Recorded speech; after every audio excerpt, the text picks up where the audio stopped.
আমাদের কিন্তু রয়ে গেছে।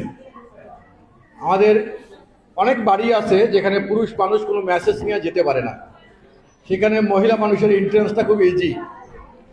আমরা যখনই কোনো আসনে নির্বাচন করতে যাই সেখানে আমাদের মহিলা কর্মী সংকট অনেক জায়গায় দেখা যায়। সেই জন্য আমাদের কিন্তু এখন বর্তমান যে সময়, এই সময়টা জামাত কি করতেছে, সবচেয়ে আগায় আছে জামাত।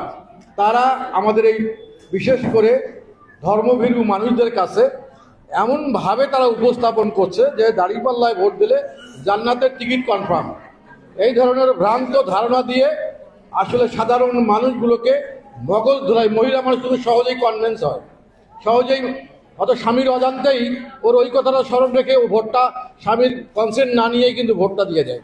এই জন্য আমাদের প্রয়োজন হলো, এখন প্রয়োজন প্রত্যেকটা এলাকায় আমাদের মহিলা পার্টির যে একটা স্ট্রাকচার সেটা দাঁড় করানো এবং কয়েকটা টিমে বিভক্ত করা, যাতে মানুষকে এই ধরনের খারাপ মেসেজ দিয়ে আমাদের এই ভোটগুলো যাতে ডাইভার্ট না হতে পারে। এর জন্য আমাদের এই মহিলা কর্মী প্রয়োজন, আরও মহিলা কর্মীর প্রয়োজন। আপনি ভোট সেন্টার হয়, আপনারা জানেন, ভোট সেন্টারে একটা ভোট সেন্টারে যদি 3টা পুরুষ বুথ থাকে তাহলে 2টা মহিলা বুথ থাকে।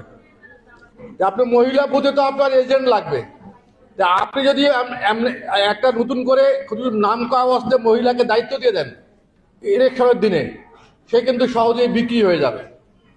সে কিন্তু ওই সেন্টার পাহারা দেওয়ার জন্য বা ওই চেকিং করার জন্য তার দায়িত্ব নাই। আর যদি আপনি জাতীয় পার্টির কর্মী বানাতে পারেন এবং তাকে তার অর্পিত দায়িত্ব দিতে পারেন, তাহলে আপনার প্রত্যেকটা জাল ভোট এবং ভোট শনাক্ত করার ব্যাপারে একটা ভাইটাল রোল প্লে করতে পারে। এটা কিন্তু অত্যন্ত জরুরি আমাদের ক্ষেত্রে। আমরা শুধু ইলেকশনের দিনে মহিলা খুঁজি, এই দেখো তো 500-1000 টাকা দিলাম, এজেন্ট বসে গেল, ওকে আরেকজন 2000 টাকা দিল বা চলে নাই, কিছুক্ষণ পর দেখবেন যে এজেন্ট নাই। তো এই অবস্থা যদি না হয়, সামনে যদি একটা নির্বাচন হয়, সেই নির্বাচনে যদি জাতীয় পার্টি যদি আমাদের নির্বাচন করার পরিবেশ থাকে, তাহলে আমাদের যারা সম্ভাব্য প্রার্থী আছে বিভিন্ন জায়গায়, তারা নিজ দায়িত্বে এই সংগঠনটাকে বিল্ড আপ করতে হবে। আপনি দেখেন, আমি রংপুর মহানগর এলাকায় থাকি, প্রত্যেক কোন পার্টি কোন দল করে, মহিলারা আসি কিন্তু অলরেডি কিন্তু নির্বাচনের দিয়ে দিচ্ছে, ভোট দাঁড়িপাল্লায় ভোট চেয়ে মেসেজ চলে গেছে, জানিয়ে যে এটা জাতীয় পার্টির মেয়রের বাড়ি, এখানে যাওয়া যাবে, কিন্তু মেসেজ চলে গেছে, দেখি যে দরজার ফাঁক দিয়ে মহিলা দিয়ে গেছে দাঁড়িপাল্লায় ভোট চেয়ে। যে আমাদের এখান থেকে পিছিয়ে থাকলে হবে না। আমরা চাই যে যারা সম্ভাব্য প্রার্থী আছেন তারা প্রত্যেক জায়গায় পৃষ্ঠপোষকতা তারা হয় না। তার কারণ নারীদের, একজন পুরুষ যেভাবে চলে, নারীরা চলতে গেলে কিন্তু তাদের কিছুটা ফিনান্সিয়াল সাপোর্ট লাগে। তারা যায়, 4 জন নিয়ে গেল, এলাকায় ক্যাম্পিং করলো, আমাদের কিছু মানসম্মত লোক দিতে হবে, সবাই সব উপস্থাপন করতে পারে না। এই জন্য আমি মনে করি, আমি শামীম হায়দার পাটোয়ারিকে আমার পক্ষ থেকে অনেক অনেক ধন্যবাদ জানাচ্ছি। দীর্ঘদিন পর, অনেক দিন পরে একটা মহিলা উনি একটা অ্যারেঞ্জমেন্ট করার চেষ্টা করছেন। বিগত সময় আমরা দেখেছি যে কোনো মহিলা সমাবেশ আজকে 5 বছর থেকে হয় না। তাহলে মহিলাদের ক্যাম্পিং করবো কিভাবে? মহিলাদেরকে আমাদের নেতা উঠে আসবে কিভাবে? খালি পুরুষ নেতা দিয়ে দেশ চলবে, মহিলা লাগবে না?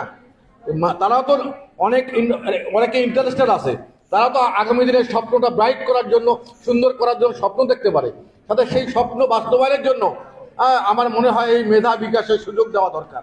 যেখানে যারা আগ্রহী, অনেক প্রার্থী আগ্রহী আছে, তারা নির্বাচন করতে চায়, ডাইরেক্ট নির্বাচনের জন্য করতে চায়, তাদেরকে আমাদের প্রোভাইড করার জন্য আমি মহাসচিব মহোদয়কে এরপর থেকে প্রত্যেকটা জেলার অবশ্যই এবং উপজেলার প্রেসিডেন্ট সেক্রেটারি পর্যন্ত, পৌরসভার প্রেসিডেন্ট সেক্রেটারি পর্যন্ত ইনভাইট করে একটা বড় সমাবেশ করার জন্য আহ্বান জানাচ্ছি।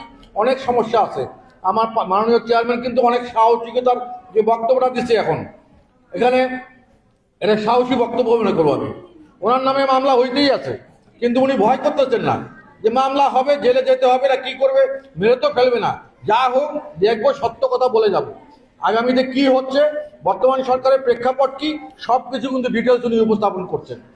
এটা হলো সাহসী মানুষের সাহসী বক্তৃতা। সবাই কিন্তু দল করে গতিমাত বলেন, আমাদের ওখানে কি বলে, কাদা লাগায় না গায়ে, এইরকম বক্তব্য দিয়ে পাশ কাটা চলে যায়। এই ধরনের বক্তব্য অনেকে। সেজন্য আমি মনে করি সময় আসছে জিএম কাদেরের নেতৃত্বে আমরা ঐক্যবদ্ধ থাকি, মহাসচিব মহোদয় চেষ্টা করতে, তাকে আমরা সহযোগিতা করি।